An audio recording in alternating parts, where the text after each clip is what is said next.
전에 우리가 메시아의 첫 번째 이름에 대해서 보았는데요. 메시아의 두 번째 이름은 전능하신 하나님이라고 밝히고 있습니다. 히브리어로는 이제 엘 기보르인데, 기보르는 이제 강하다, 능하다는 뜻으로, 그러니까 엘 기보르 하면 이제 능하신 하나님, 강하신 하나님이고, 우리 성경대로 하면 전능하신 하나님입니다. 여기서 매우 중요한 사실을 우리가 알게 되는데요. 메시아는 누구인가 하는 것입니다.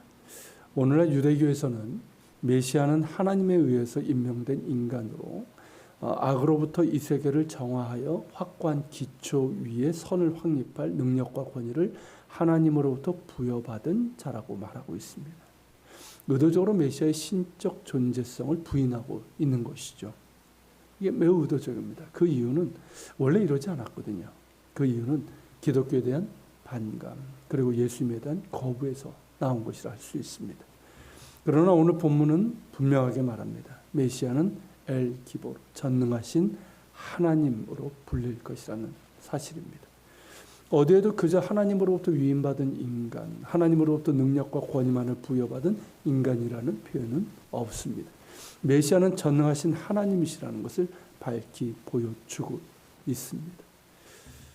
성경 자체가 이렇게 증언하고도 있음에도 오늘날 유대교에서 다르게 이야기하고 있는데, 이는 그들의 눈이 가려져 있기 때문에 제대로 깨닫지 못하고 있기 때문입니다. 메시아는 누구인가? 한 아기로 태어난 인간입니다. 그러나 동시에 그는 엘 기보르, 전능하신 하나님이십니다. 사람이시며 동시에 하나님이시라는 말입니다. 베드로가 예수님께 고백한 말이 이것 아닙니까? 주는 그리스도시요 살아계신 하나님의 아들이시니이다. 도마가 부활하신 예수님을 만났을 때도 이 고백을 했습니다. 나의 주님이시여 나의 하나님이시니이다.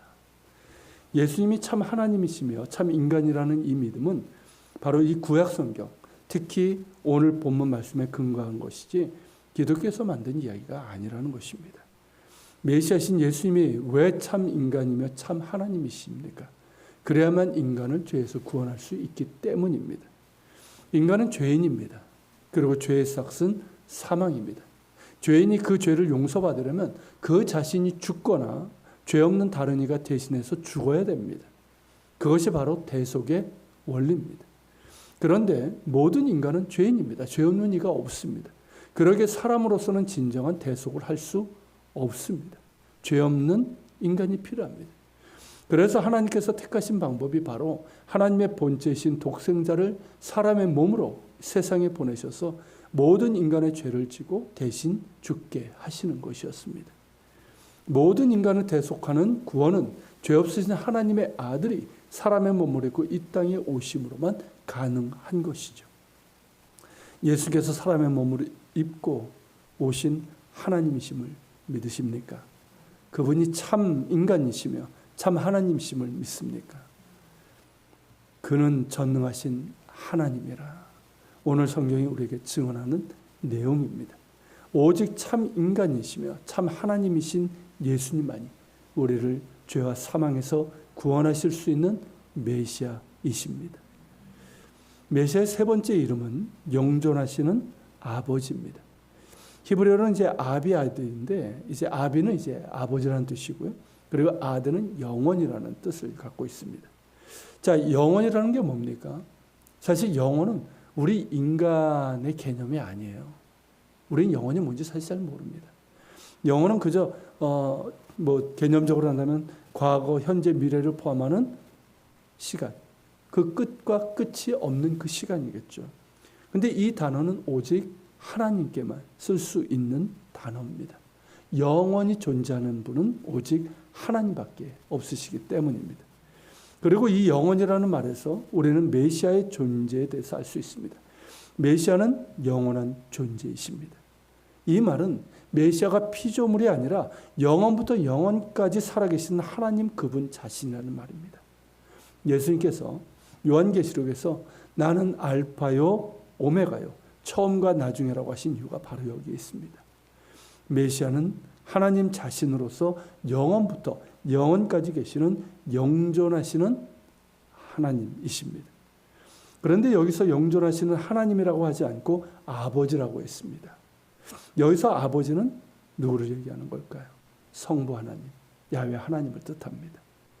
메시아는 누구인가? 아비아드, 영존하시는 아버지, 야훼 하나님이시라는 뜻입니다. 놀라운 표현 아닙니까? 신약이 아닌 구약 성경에 바로 이 표현이 있습니다. 무엇을 의미합니까? 요한복음 10장 30절에서 예수님께서 이렇게 말씀하셨습니다. 나와 아버지는 하나이니라. 또한 14장 9절에서 11절에서는 이렇게 말씀하셨습니다. 예수께서 이르시되 빌립아, 내가 이렇게 오래 너희와 함께 있으되 네가 나를 알지 못하느냐? 나를 본 자는 아버지를 보았거늘 어찌하여 아버지를 보이라 하느냐? 내가 아버지 안에 거하고 아버지는 내 안에 계시는 것을 네가 믿지 못하느냐? 내가 너희에게 이르는 말은 스스로 한 것이 아니라 아버지께서 내 안에 계셔서 그의 일을 하시는 것이라. 내가 아버지 안에 거하고 아버지께서 내 안에 계심을 믿으라. 그렇지 못하겠거든 행하는 그 일로 말미암아 나를 믿으라. 성부 하나님과 자신이 하나이심을 증거하고 계십니다. 성자 예수님 안에 성부 하나님께서 계시고 성부 하나님 안에 성자 예수님이 계시다는 말씀이며, 그렇게 성부 하나님과 성자 하나님이신 예수님은 하나라는 말씀입니다.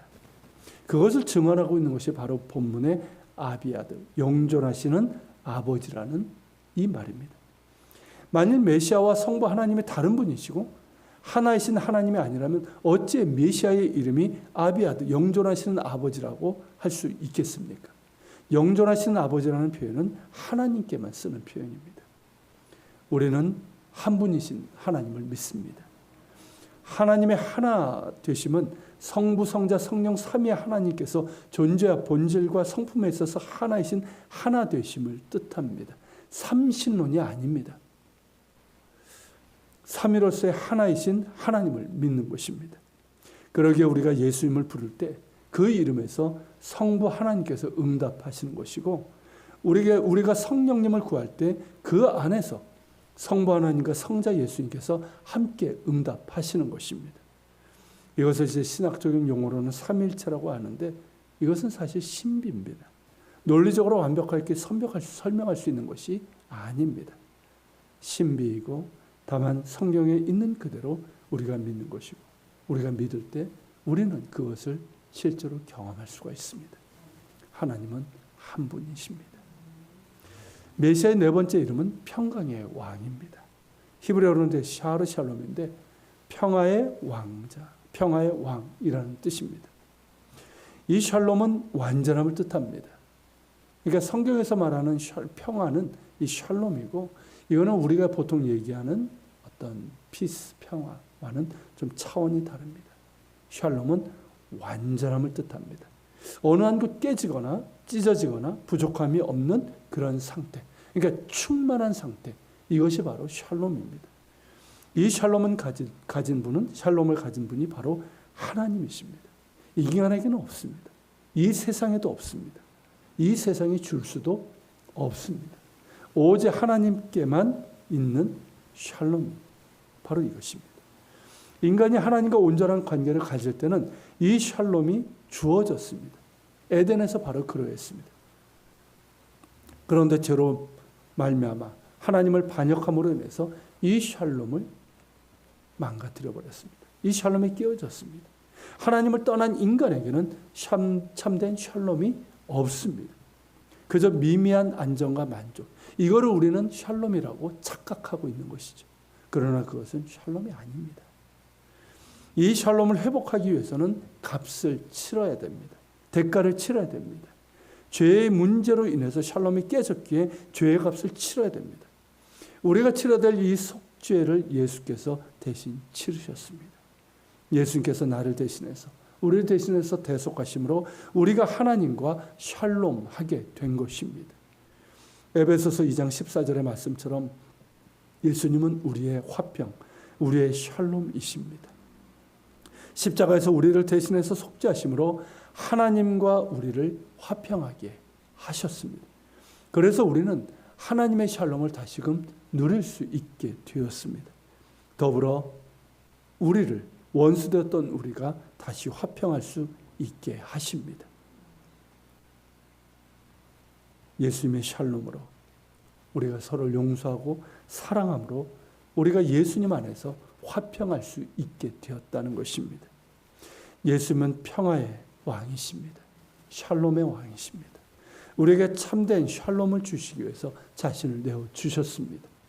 더욱 그 사랑 가운데 거합시다. 주님 안에 거합시다.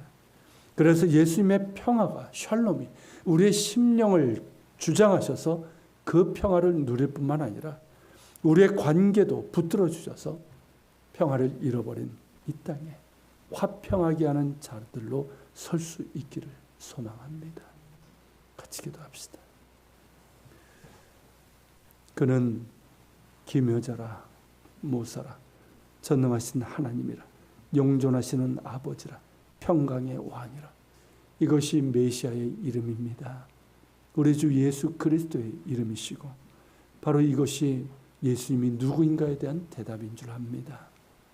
주님, 우리가 예수님을 믿는다 할 때 그 믿음이 이것이 되게 하여 주시고 또 예수님께서 이 모든 것을 행하셨음을 우리가 기억하며 더욱더 예수님에 대한 믿음이 굳건히 서게 하시고 또 예수님 안에 거하게 하시고 예수님과 동행하게 하시고 믿음의 주에 온전하게 하시는 예수님을 바라보며 우리가 이 길을 갈 수 있도록 붙잡아 주시옵소서. 우리 같이 기도